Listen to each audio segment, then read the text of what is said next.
भाद्रपद मास के शुक्ल पक्ष की तृतीया तिथि को मनाया जाने वाला अखंड सौभाग्य की कामना का व्रत हरतालिका तीज की कथा इस प्रकार से है।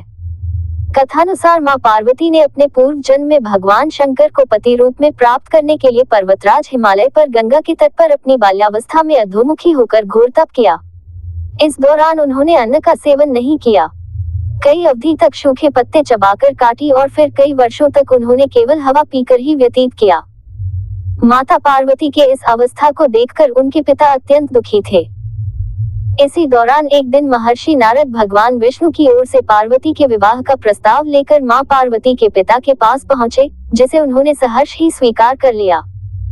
पिता ने जब मां पार्वती को उनके विवाह की बात बतलाई तो वह बहुत दुखी हो गई और जोर जोर से विलाप करने लगी। फिर एक सखी के पूछने पर माता ने उसे बताया कि वह ये कठोर व्रत भगवान शिव को पति रूप में प्राप्त करने के लिए कर रहे हैं, जबकि उनके पिता उनका विवाह विष्णु से कराना चाहते हैं।